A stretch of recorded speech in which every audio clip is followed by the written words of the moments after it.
back. It's the Aaron Schachter Show. ESPN 690. I'm Aaron Schachter, Brian Middleton behind the glass. And ladies and gentlemen, I would love to welcome to the studio Felipe Esparza. It's Esparza. Oh, Esparza. There's no A at the end. Oh, I really messed that up. Can I do that again? Can we cut that out, Brian? We dump that out. Felipe Esparza.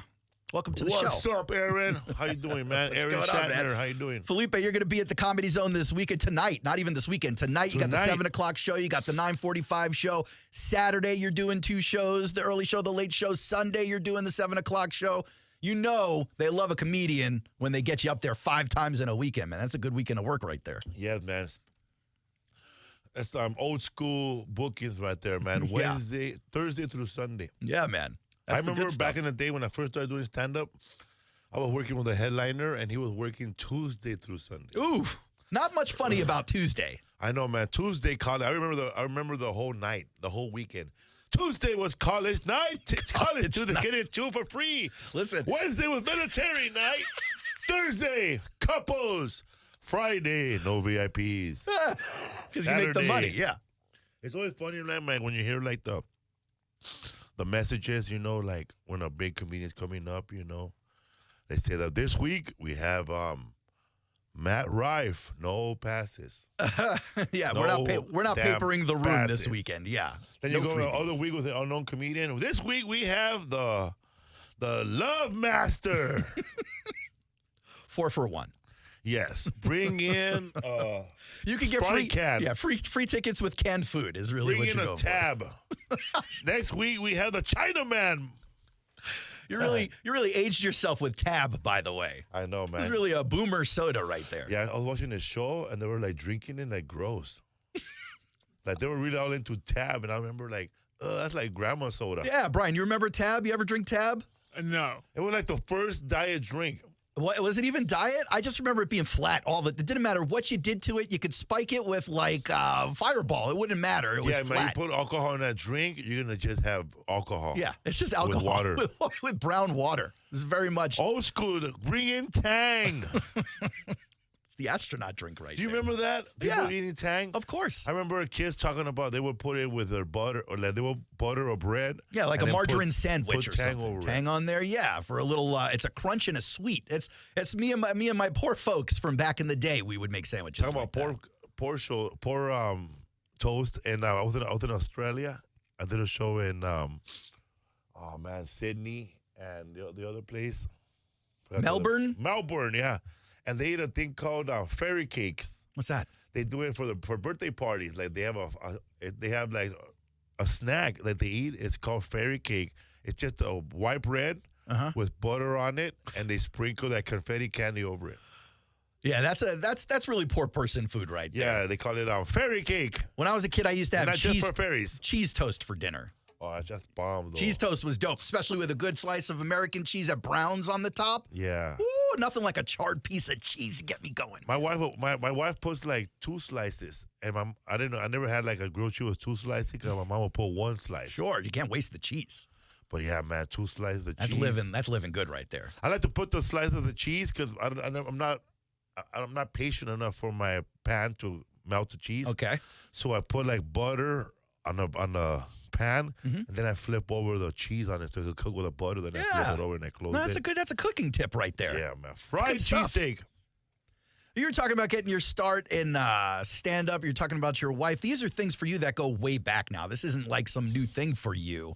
You started stand-up way back in the 90s, did you not? Yes, I started in the late 90s at a club called Natural Fudge Theater. It was a vegan. That was a comedy club. Yeah, it was a vegan. Sounds like a strip club. Yeah, that's what I thought, man.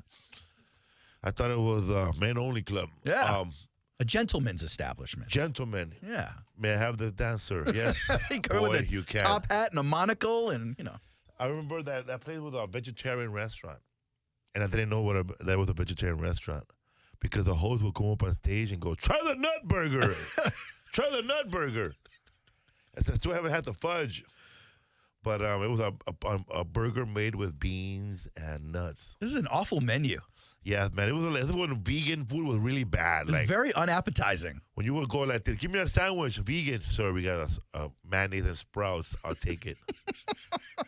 But now they have Beyond Meat. Like, we don't even know what type of meat it comes from. It's Beyond Meat. It's Beyond Meat. It's ascended past meat at this point. Then we have Impossible. It is impossible to digest it. Oh, yeah, it's hard, man. Yeah. It tastes like meat if you forgot what meat tastes like. Oh, you're saying Impossible burgers taste like meat. People say it tastes like steak. And I'm like, yeah, bro, you forgot what a good steak tastes like, didn't you? Yeah, only if you haven't eaten steak in a few years. Yeah. Yeah, but if you hit it for the first time, it tastes like cardboard. So you're doing the At My Leisure tour. That's the tour you're on now. That's is that a special you've already filmed? No. Or are you working towards? How's that work for you? I was trying to come up with an easy name that I could remember, but then I realized I can't even spell leisure. Fair enough. You struggle when you get to the middle there, right? That's where most people struggle on that word. So now it's called At My Leisure tour, but At My Relaxing tour. My chillaxing tour. There it is. My kickback tour. Sounds like it works. I'm going to call in sick tour. I'm going to call in sick from the club. That's me. I'm going to call in sick on my tour, too. You ever done that? Call in sick? Yeah. Oh, all the time. Man, one time I called in sick to an interview, bro. Like a radio interview. And they said, we'll be there. Yeah, man, I woke up, I missed my flight last night. Well, I didn't miss my flight. Yeah, it sounds like you had a rough night last night. Man, I had everything planned out. Where were you flying in from? California. All right, so that's a long flight right there. Any stops? You're flying direct. I was supposed to land in Charlotte. Okay. Never made it. This is not a bad airport, but it sounds like you got off schedule. So you caught some delays and cancellations. I was ready to, Aaron. I was prepared. I got there early, like 2 hours early. To the L.A. airport. Yes, I had edibles in my system. Well, that's the best way to fly because you just pass out on the runway and you wake up on the runway. I was microdosing. I had a mushroom. I was microdosing that all day. You had all the tools ready to go. Then a couple of shots of whiskey, down for the count. They said the flight has we're waiting for a mechanic to fix the plane. All right, this is the skeezy things they do at the airlines, though. I know the tricks, bro. Because they'll keep you on the tarmac so they can say they got you out on time. This is before the flight left. Oh, we're waiting for a mechanic. And then we got in a plane. We're waiting for a certain tool. We can't find a toolbox. We don't have a hammer in the airport. And then we're looking for a technician. Yeah. Then we're waiting for a crew because the last crew left. Then they took us out of the plane and they told us the plane is canceled. How long was the whole ordeal before they shut it down? 4 hours. Oh. So by 11 o'clock, we knew. I'd be so mad. So we went to a lounge and waited for 3 hours for our flight. And then our plane was canceled too. And then they told us the next flight at 10:55 p.m. Man. And you were just waiting around that whole time. And then I heard you lost your luggage through that whole thing? Our luggage didn't make it, man. So right now we're seatless in Seattle. Are you going to go clothing shopping while you're here? You're just waiting on your bags. On stage, man. Be very leisure tonight. No doubt. No doubt. It is the At My Leisure tour. You can be dressed very leisurely. So I'm going to wear sweats on stage and have an aerobics class after the show. You've had a busy week outside of flights, too. I know you're a big Dodgers fan. Yes, people. Dodgers all the way. I remember one time I met Reggie Jackson. Reginald Jackson. Reginald Alberto Reginaldo Jackson. Yeah. I met him in Seaside, California at a restaurant, and I shook his hand, and I said the wrong thing to him. What'd you say? I said, man, I'm a big fan, by the way, Mr. Jackson. When I was a little kid, my dad and I, we saw Bob Welch strike you out in the World Series. And he threw my hand around. And my hand, he's so strong that my hand swung around so hard that I ended up slapping myself with the side of my hand. It's always... My friend was there next to him, another comedian, Willie Barcena, and he said, but Mr. Jackson, you came back and hit 3 consecutive home runs the next day. Then he looked at my friend and said, I know what I did. Your friend has a very short memory. It's always interesting to meet an athlete in the wild when you're a regular-sized person, and then you run into this gigantor-sized person. You don't know what to say to them. No, I once met, Don Shula used to coach the Miami Dolphins. Yes. And he opened up a steakhouse here a few years back. Shula. So I go to the steakhouse for a little press event. And Don's there. He's signing autographs. He's doing interviews. And so I go to shake his hand. And I don't know. I've seen Don Shula on TV, hundreds of times as I was growing up. And he just looked like a regular-sized dude, but that's because he's an old guy standing next to these gigantic human beings. When you stand next to Don Shula, you go, oh, yeah, this used to be a giant human being. Yeah. Like his hands are still belonging to a giant human being. These are giant meat mitts right here. Don Shula played football also, right? Yeah. So he is a big dude. Yeah. Okay. I mean, not by the time I got to him. He was like my height, but he still had the extremities of a big dude. Big hands, big ears, big nose. I know, man. He went looking like a football player to looking like the Bobby the Brain Heenan from WWE. It's a good pull right there. Were you a wrestling fan growing up? Man, growing up, I had a dad that was a wrestler. Every time, it was cool growing up with him because when he hit us, he didn't really hit us. He just made the noise? I'm like, no, Dad, not the chair. One time, we didn't see my dad for a year. It was loser, leave town. My mom won.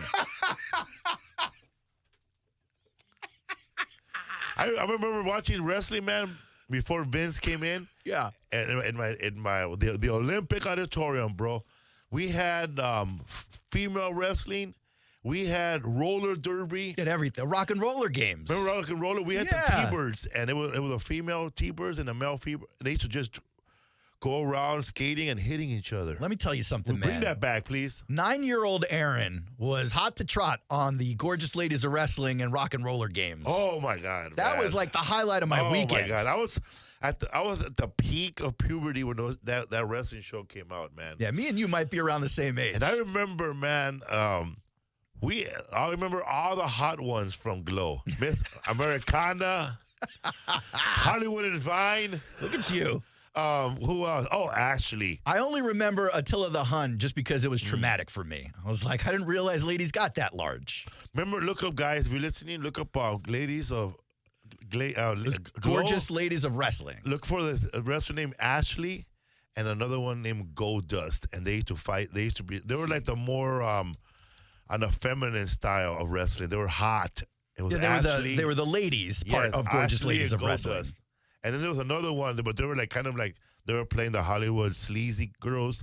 They were called Hollywood and Vine. Yes. And then there was the crazy housewives, and they would wear white makeup on them. Did you end up watching the TV show too? They did I think it was HBO. Somebody did a drama. Netflix did with it. Mark Maron. Oh, it was a great show. It was a great show. In this corner. I saw the documentary. I didn't know the show disappeared that fast. Yeah, it wasn't that long. Are you watching the Vince McMahon documentary too? Yeah, man. This has been a wild ride for me because I remember watching wrestling growing up. I kind of fell out when I got to the 90s and, I got interested in other things. But yeah, man, ladies. Going back and watching the Vince doc, you're like, oh, this was way more messed up than I remember. I know, man. Like, I stopped watching it after Hulk, But I saw that Vince was wrestling, and I was like, it was beyond me. Yeah, during the Attitude Era. Well, you kind of get the feeling that he always wanted to be that spotlight guy. Yeah. And then he got his opportunity. He wasn't going to let go of that opportunity. I remember watching Randy Savage fight on the WWE Spanish station because they had a Spanish station, and they had Spanish announcers that would interview the wrestlers in Spanish. Yeah. And I saw an old clip of Randy Savage talking Spanish. Like fluently? Fluently. Or was it like gringo Spanish? He said in Spanish, Hola, Arturo. Saca la bolsita, por favor. And I was like, what? Did he just say bring out the bag in Spanish? I guess so. Bring out the bag and slip into my Slim Jim. Yeah. Got to make that endorsement money somehow. Man, I used to love wrestling so bad, man. Like, I really thought that it was real so bad that I would ask my dad while he was watching a newspaper, Dad, what are you doing? I'll check to see if Dodgers win. Okay, check to see if Andre, the Giant, won. They did used to put some wrestling results in the paper. They never did in Los Angeles. Oh, okay. In New York, they had them in the paper. No, man, we had none. I remember looking through the whole paper to see if Andre, the Giant, he survived his 7th career-ending injury. I survive. I'm just French. Just once I want to see a 9-foot person with a very high-pitched voice. It's just you never get to see that. How you guys doing? I'm going to bite you. That's someone who's battle tested right there because, they got picked on for sure. Big John Studd. Big John Studd was the man. I didn't know that Hulk Hogan had already body slammed Andre the Giant previous to the WrestleMania. WrestleMania 3. Yeah. Yeah. I mean, I didn't know that either. I guess only wrestling nerds really know that. Oh, part. yeah. And then I didn't know that,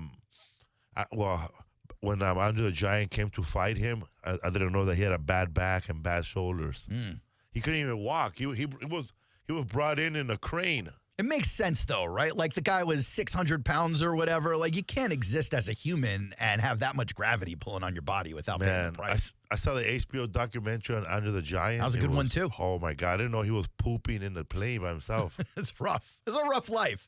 And then you think about it. I don't know about you. Obviously, you travel a lot. You spend a lot of time in hotels, I imagine. Yes. Some of these hotels have bathrooms that are kind of small. I once stayed at like an A-loft in Atlanta where I literally couldn't close the bathroom door if I was sitting down in the bathroom. I've been to that bathroom. I think I had that bathroom last week. Cool. Where you could just watch the television from the bathroom. Literally, yes. With the door open. Yeah. They left me a survey card. I was like, well, that was a bad move by that guy. Go ahead and fill this out immediately. I like Rodney Dangerfield's joke about he was staying at a real bad house. I was staying at a bad hotel. They had a turn down service. I pressed the button. The lady on the receiver said, I wouldn't sleep with you the last man on earth. It's a turn down service. I wouldn't sleep with you the last man on earth. Oh, wow, you guys are very accurate. Oh, man, sometimes I stay at comedy clubs where they have a comedy condo or they have a place where the headliner stays. Well, the Comedy Zone's kind of like that. They got the hotel attached to the thing. Oh yeah, man. I'm not staying there this week, man. Because the last time I was there, people kept knocking, man. Like, hey, man, hey, headliner, you want a party? What? Yes. Like, 'cause they know that the headliner stays in that room. Yeah, not smart ones. And there's no lobby, so you could just walk in from the streets and that's go wild. in, hey, man, how you guys doing? It's just, Jim, we partied 2 years ago. Oh, what's up, man? You still have that black weed? Yeah. Did it earn him the return ticket is really the question. That's the people say, man, I'm going to smoke you out, but their weed is not that good, man. You're going to give me cancer. What you going to do? Well, you can get some illegal ones here for medicinal purposes only. Oh, yeah. You guys are voting on this, right? We are. Proposition 3? Amendment 3. That's right. Yeah, yes on 3, people. Yeah. Now, you come from L.A. where it's already legal, correct? Yeah, man. It's bad, bro. I like to bet it when it's illegal. Really? They charge 35% tax on a gram of weed. Oh, yeah. So you buy an eighth and 3.5 grams that normally costs $55, but with the added tax, it's going to come out to like $68. It's literally the way governments talk themselves into it. They go, think about all the tax money that's coming in from this thing. Man. I'm going back to the streets, bro.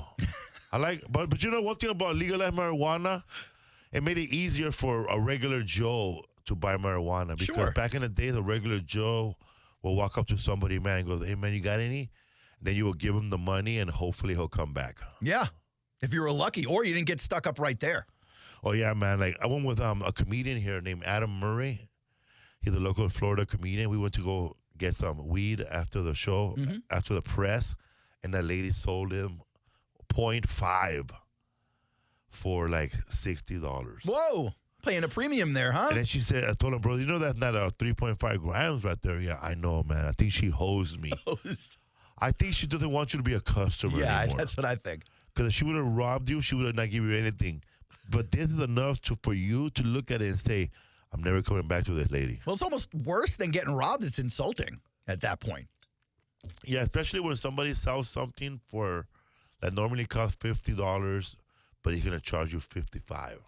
That's Felipe Esparza, who's going to be at the Comedy Zone this weekend, tonight, Saturday, Sunday. You can get your tickets at felipesworld.com, comedyzone.com. Felipe, obviously, you still smoke weed or else you wouldn't be having all these stories about it. But I know that when you got your start way back when, it was after you ended up doing a little bit of a stint in rehab. Yes, I was in rehab for abusing other drugs that are expensive. Like serious drugs. Yes, man, like cocaine and PCP, heroin, Xanax, Oxycontin. Now, were these habits you picked up when you came to this country, or were these habits you picked up in Mexico? Yeah, I picked up these habits when I came from Mexico, bro, when I was 3 years old.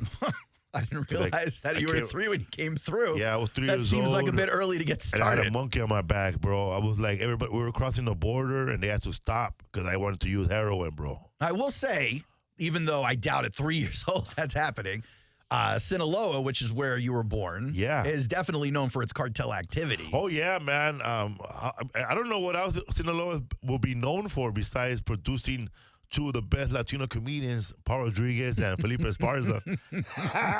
And Los Tigres del Norte. Man, but I grew up in a small town, man. I think. What's small to you? Oh, man. It's like what you call a redneck neighborhood over here, where the outhouse. You got like a stoplight or something. Yeah, there's an outhouse, and the judge is also the sheriff. That's never good. Yeah, man. It's all bad. Yeah. But I live it was a small neighborhood where. Is it rural? Very rural, man. Like, it's dusty. A water truck will come in the nighttime to wet the ground so it won't be so dusty at night. Oh. And we had my uncle, he was a truck driver, and he would go to different farms and grab their stuff. I mean, one farm, they had cotton. And I didn't know I didn't know that Mexico produced cotton. I thought it was just in America. But there was a cotton field, bro, damn field, and they had people there picking cotton, darker Mexicans, of course, and they were picking it, and my dad they were putting them in bales, and I guess there was a man there paying for their work. I guess they get paid for how many bales they bring in by the weight, and then my uncle will put them in a truck, and I guess they'll make T-shirts. I don't know what they do. Take it wherever they take it. But if you ever worked on a cotton field, if you ever saw it, it's very, very, very hard work, man. Like your hands gotta be a machine because you gotta pull that little flower out without getting thorns on your fingers and without breaking the root of the flower. So you have to be like. Boop, you have to be quick and precise yet gentle. Like pulling a rose bud out without breaking the whole rose. Yeah. It seems pretty hard, especially when you're chopping your fingers up, and I'm sure hands are drying out and stuff like that. Yeah, man, and your fingers are all dried up from weed. I don't understand, hard work, man. Like people say that, oh, man, Mexicans are hard workers. Who started that? you got a bone to pick with them. I don't like to stereotype about Mexicans, man, that we have the biggest penises. I've never heard this stereotype. And we play basketball, and we like to call the cops on white people. I don't like those stereotypes about that, man. I've never heard any of those 3 stereotypes. Never. I'm glad we're all learning today, people say that we know how to dance. We can't dance. I will say this. I had a Mexican... the Latin lover, man. Who started that, man? Oh, me. I had a Latin lover. The Latin lover, man. It was fantastic. I had a Mexican dance instructor for me and my wife. We took... what did we take? Maybe we took a tango class. But one thing I remember about this dude, because I'm very self-conscious about my weight. I've been a fat kid my whole life, and then I first started to try and lose weight, and I'll yo-yo weight and all this stuff. And I remember this dude, this dance instructor, he had a big, big belly on him, and he owned that whole thing. I looked at this dude, I was like, man, if I was just that comfortable with my belly, I'd feel way better about myself. This dude looked like he had no problem with the world. I remember watching that guy. Not only can this dude dance, he's owning his whole vibe there. He looked like a top, huh? He's definitely a top heavy with skinny legs, right? Yes. Oh, that's me. That's a Mexican body right there, man. Is it? You look like a tornado. It's like a upside down trapezoid. I don't know about other people's bodies, but my body, I have I'm 6'1", okay, but my legs belong to a 5'2" man. I have very, very short legs. Wow. I'm all torso. It's kind of like with the pants on, the belt is holding everything up, but if you take the belt and the pants off, it's still held up there for some reason. I'm a waist 28. I'm a waist 46 and a length 28. That means that my stomach is now taller than me. When I lay down, I'm 9 feet tall. I could reach this with my hand, but not with my legs. I see you just I'm tried. a tall midget or tall person. Yeah. I don't know what you call that. A tall little person. A tall little person. Yeah, a big little person. I have the body of a little person, but not the height. Oh, well, that seems to be a little bit disappointing for you, maybe. You seem fine with it. What's up, fool? Man, I was on a cruise ship with Bert Kreischer. Were you on Bert's cruise ship? Yes. Oh, because that's a fun ride right there. Oh, my God, man. This last year that went out? Yes. Okay, so you're out there with like Jim Norton and all these Mark guys. Norman, Big J. Okerson. Yeah. Mrs. Pat. Mrs. Pat funny now. Everybody was on it, man. Sam Morrell. Sam's funny, although I hate his taste in basketball teams. Yes. He's a funny guy. And, bro, as soon as we left the Miami, we had a Speedo contest with all men. And everybody was all wearing Speedos. With guests or comedians? No, man, it was a guest of the ship. I have a feeling there wasn't a guest under 300 pounds on that ship. There wasn't a guest. Actually, yeah, there was one of our comedian friends, Martin Rizzo. He's like 5'2". He weighed 180. But once the Speedo contest started, yeah, some people were not buff. They were not in shape. Yeah, so they started showing off their small member instead. Got it. Then it turned into the smallest man contest. Man, this guy put down his not one you want pants, to win, by the way. and it was like a button, bro, with foreskin on it. That's unfortunate. And it was bad, bro. It was so small that Bert Kreischer said, "Can anybody beat this? $5,000 if you can beat this guy and make it smaller." Man, I saw this white chick, and she was holding her husband's shoulders, and she was whispering to him. I swear to God, I was standing next to them. "Ryan, you got this. Ryan." If she's whispering to him, babe, she may ruin the contest. "You got this, babe. You got this, babe." And then he looked at her and said, "Baby, it ain't gonna work if you rub my shoulders." And let me tell you, man, Tom Thumb came in second. Tom Thumb. Bro, that dude came in second. I can't believe it, bro. They had to split $5,000. That's a lot of money. But then the sad part is, we had just left Miami. I mean, these guys are putting down their pants not even 3 hours away from Miami. You got a whole couple of days to go. You can still see the dock. And they're showing off their members like that. And now they're remembered now as the guy who came in close, but no match. If you're going to go blackout drunk on a cruise, it seems like that's the cruise you go blackout drunk on. I learned a lot of stuff on that ship, man. Like, What'd you learn? I learned swingers. Had you not known about them before? Well, I knew about swingers, but I didn't know the protocol. I didn't know that there's signs and there's levels of swingers. I didn't know the signs. What are the signs? Bro, loofahs. Loofahs? Loofahs. I heard here in town, if you go to the supermarket, you take a pineapple, you put it upside down in the grocery cart. Yes. That's supposed to be a sign. That's supposed to be a sign that you're a swinger. Yeah. But look for the loofah right next to that pineapple and describe what type of swinger they are. Like if they have a pink one, that means that they are more of a watcher. Okay. They like to watch, to be involved in the swingers, but they don't like to participate. They like to watch. Yeah. And also, that could be also for a woman. Maybe she don't want to get involved, and she like to watch her husband get down. It's more of a middle management position. Yeah. Yeah. And then there's another one where it's a purple one, and that means we all swing. And then there's another one where it's a blue one. Yeah. Where it's more like a daughter swap. A what? Like I'm a 55-year-old guy. He has a hot 35-year-old daughter, and they get down like that, and he takes her 30-year-old daughter, and the other guy takes his 30-year-old daughter, and This they go to is new separate information places. to me. This is wild. Come on, bro. You're white. You guys invented this. I'm sorry. I have no idea about the daughter swap But it's culture in it's swinging. called a daughter swap, and there's another one. That might be how Bill Belichick got his If girlfriend. if they're like homosexuals, Yeah. they could swap sons who are in their 30s. This seems That like was a it purple goes. one because you get bruised up. It seems like it goes past the line there. Yeah, man. And there's just another one for interracial if they're into that thing. You need like a whole chart. You need like a whole list a when you camouflage one. I mean, she goes all out and dirty. the whole rundown there. You got to be checking. You walk by somebody, you go, hold on, let me look this up before they pass me and see what I'm getting myself into. Yeah, you know what?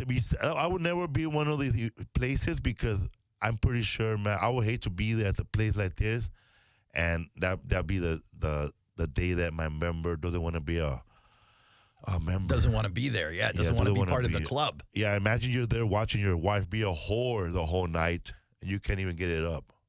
That would be embarrassing for That sure. would be a horrible ride home, yeah, man. that would be real quiet. You're looking at her, she's all beat up. You're just trying to turn on the radio. You don't want to hear anything about it. And then you're hearing that song, there's some hoes in this house. Felipe Esparza is going to be at the Comedy Zone. You can get tickets, comedyzone.com, felipesworld.com. You can check out his website, all his past works. Obviously, you've got the podcast you're doing, What's Up, Fool, as well as a Spanish language podcast, which you translated for me, but I like it better when you see the original title. Tell me again. Nace una leyenda con Chespirito, the story of Roberto Bolanos in Spanish, Spanglish. The whole show's in Spanglish. You know, it's funny, man, when I was doing the Spanish podcast, because I'm a Spanish speaker, but I realized that I'm not a great Spanish speaker. Like, my Spanish is only as good as my father's Spanish. And then people get mad at me. Felipe, you're Mexican. You don't speak Spanish. Yeah, but my dad dropped out of school in the 6th grade.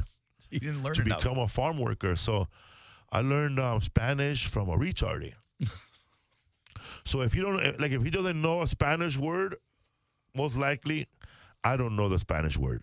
And I also have another podcast called History for Fools. Oh, that's cool. Where we my friend and I, we listen to a whole book and read a whole book on Instagram and Spotify, Audibles, YouTube, and we try to find as much history we know about that subject, and then we talk about it for about an hour. I love that. So we did the history of stand-up comedy, and we did the history of Native American stand-up comedy. And Native American stand-up comedy? Yes, What'd you learn from that? The book is called We Had a Reservation Problem. Yeah, we had a problem with a reservation. Yeah, and then it goes all the way back to the first stand-up. And what happened is this. Native Americans are funny, but if you ever been to a powwow, is what we learned. A powwow, and the powwow has a powwow host, which is a Native American, and he hosts the whole powwow. We're talking 7 hours, 12 hours of powwowing and different shows. What goes on at a powwow, though? It's just chanting? They have drum circles with different drums, and they have different tribes. They do their tribal dance. Like, I know that Cherokees and Pima Papagos, they have different dances. You literally just gave me a flashback to the 96 Braves. There you go. I just got creeped out. So Rob Wilfong. And it's, I don't know how they do it, man, but it's huge in the Native American community. And they have them in New Mexico. And, man, I was unaware there was a Native stand-up community. Yes, man. Shout out to Greg Von Eaglebear, Larry Omaha, Johnny Redwater, and a legend, man. These names could just as easily be fake. Charlie Hill, by the way. Charlie Hill was the first Native American to be in the Tonight Show, and he was on the Richard Pryor Show. And right now, the guys from that FX show, Res Dogs, who started the show Res Dogs on Hulu, who also, I learned about him on the History for Foods podcast, that he used to be a part of a Native American sketch group called 1491, who toured all the natives' lands for like 10 years, selling out crowds of natives. He's going to do a biopic on Charlie Hill, the first Native comedian. Very cool. I'll be interested to watch that. Charlie Hill he would do jokes like this. One day, my dad pointed at a land and said to me, son, one day, this will not be yours. You go the opposite direction of Mustafa. He goes, one time, I was doing a show, and this white woman yelled at me, go back where you came from. So the next day, I woke up in her backyard with a tent.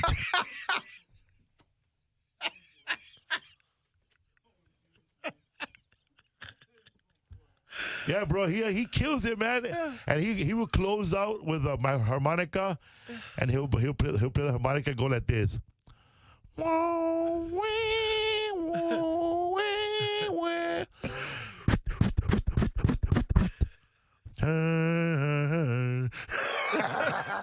He'll close down by playing like harmonic country music, yeah, and then he'll make like a arrow shooting at the guy playing harmonica, yeah. And then he'll hear.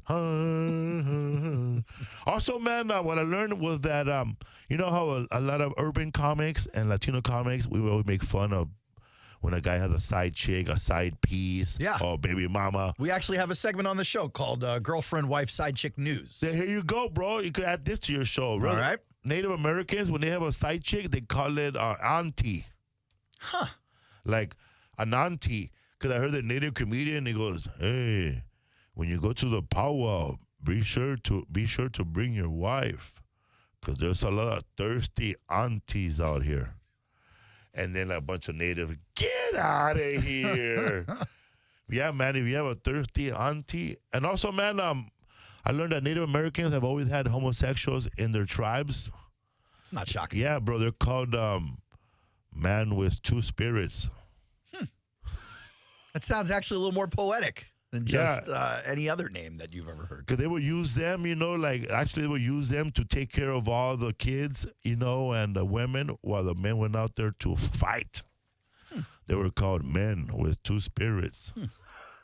And we learned about of course, the history of native Latino comedians in America and regular stand-up comedians. And the first comedian to have a marquee, when it says, now playing, Tim Jones, right? The first ever marquee that they built for a comedian broke and landed on the comedian that his name was on it and killed him. What? So they had to put a new comedian name right after because the marquee fell and killed him. Is there a punchline coming here? No, bro. That's This is a real story? The punchline is, who books this? Felipe Esparza. Bro, back then as a comedian, man, there was like no comedy clubs, right, in 1900, 1920s.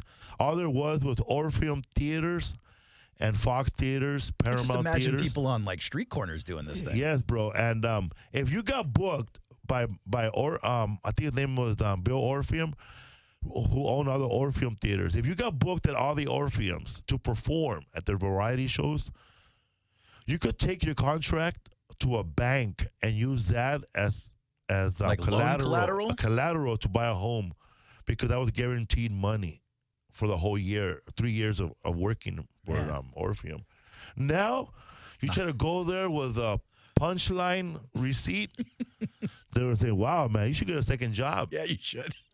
They're paying you in chicken tenders. Yeah, which, by the way, might be tasty, but don't do much for collateral. Yeah, shout out to all the women out there who say they never been inside a comedy condo, but when I'm looking for a wine opener, you suddenly know where it is. It's a big red flag for you, huh? Well, Felipe, unfortunately for the ladies who know where the wine opener is, you won't be staying at the Comedy Zone Comedy Condo. True. You're at an undisclosed location this weekend as you do your shows. You can find tickets at ComedyZone.com or Felipe'sWorld.com. Felipe, we appreciate you stopping by, man. Thanks for having me, Aaron. Of course. And we appreciate all you guys who stayed with us. A little bit of overtime for you today. We love doing it. We will see you on Monday right back here on ESPN 690. Go out and have a great weekend, guys. Live from the Anajar and Levine Studios, Anajar and Levine Accident Attorneys. Call 1-800-747-FREE. That's 1-800-747-3733. WOKV Jacksonville. Listen live everywhere you go on ESPN690.com. ESPN 690, Jacksonville's home for ESPN Radio. If it's a Saturday on ESPN 690, then you know we have you covered for college football. Give me a hell yeah! the early game takes us to the ACC, where North Carolina tries to get a victory out in Tallahassee against the Florida State Seminoles. Coverage for the game starts at 1:30 p.m. And then we had to see the SEC for a battle against two rivals. The Wildcats of Kentucky head to Knoxville to take on 7th-ranked Tennessee in a primetime matchup. Pregame starts at 7. I want winners. UNC at FSU. Kentucky at Tennessee. If it's a Saturday on ESPN 690, then you know we have you covered. That's what I'm trying to tell you. We are your home for college football. If you have unfiled taxes or are in debt to the IRS, this is important news. Did you know the IRS has programs specifically designed to help people struggling with tax debt? Powerful tax assistance programs that can save you thousands if you qualify. No one knows these programs better than the experts at Optima Tax Relief, America's most trusted tax resolution firm, A-rated by the Better Business Bureau. Their award-winning team of tax attorneys and licensed professionals have resolved over $1 billion of tax debt for their clients, one call to Optima can start the process, helping to end your worries about wage garnishment, asset seizure, and other IRS actions. Make sure you're getting the best options to solve your tax problems. Call the experts at Optima today for a free confidential consultation. Call 800-343-6460. 800-343-6460. 800-343-6460. Optima Tax Relief. Some restrictions apply. For complete details, please visit OptimaTaxRelief.com. Attention men and women. If you would like to get your hair back, then you need to listen to some of our clients. John in Orange Park. IHRS showed me what was causing my hair loss and helped stop it. Call IHRS now at 904-777-IHRS. Find out how to grow your hair back with a free hair and scalp examination. Mike from Bay Meadows. I finally found the most experienced company who could restore my hair. Now I have hair where I had none before. Results guaranteed. Diane from Ponte Vedra. Now I have what lotions couldn't give me. Thick, beautiful hair. Find out why you're losing your hair and how to grow your hair back. Call 904-777-IHRS for a limited time free hair and scalp examination. Now my hair will grow for the rest of my life. Thanks, IHRS. Thank you, IHRS. Thanks, IHRS, for giving me my hair back. Hurry and receive a free hair and scalp examination and get 2 weeks of laser treatments for free. Call IHRS at 904-777-IHRS. That's 904-777-4477. Hairforme.com. From every street, Action News Jax is on the scene right now. to every screen, when news breaks, minutes matter. Moments ago, we got this update. Where accuracy is the most important. Tomorrow's a first alert weather day as thunderstorms heat up in the afternoon. Action News Jack's Tanika Hughes, Ben Becker, and Chief Meteorologist Mike Burrish. We break the stories that impact you. We're told it's a full-scale investigation. Weeknights at 5, 5:30, and 6. Your #1 rated newscast is Action News Jax.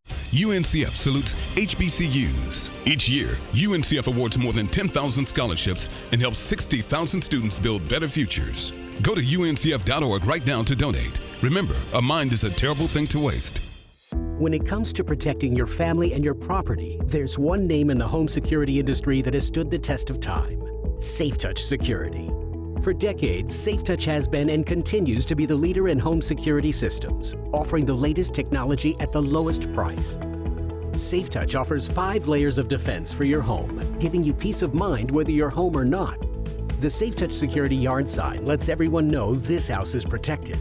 Then there's the SafeTouch Perimeter Guard cameras, the two-way communicators, and the crash and smash technology, all controlled with an integrated app which can be used anywhere there's internet. With SafeTouch, you're never home alone and never away from home. These are state-of-the-art systems that you would expect to pay hundreds for. But right now, SafeTouch is offering their once-a-year deal which can save you up to 50% on your security package. Call 888-723-8682 or go to safetouch.com. State license EF2000195. When a child gets a diagnosis of cancer, wraparound care is vital. That's why the Child Cancer Fund is proud to announce the Child Cancer Fund Psychosocial Services Endowment in partnership with the Moores Children's Health. This provides music, animal-assisted therapy, psychology, educational services to local kids fighting cancer. It's a holistic approach that has a lifelong impact on the children we serve in our community. To make a donation and support these families, become a monthly donor at childcancerfund.org. That's childcancerfund.org. The Gun Show is back at the Maxwell Snyder Armory on Normandy Boulevard this Saturday and Sunday. Buy, sell, trade, and browse a huge selection of guns, knives, ammo, and more. Doors open at 9 a.m. $10 to enter. See you at the Gun Show. At the Home Depot, we know you can't control everything, like when your guests arrive too early for Saturday college football. But you can control your grill. With the Traeger Timberline XL, you can watch the game, not the grill. Monitor your football feast from anywhere using the Traeger app. With the Timberline XL, you can bake, smoke, sear, fry, and saute. That's Desmond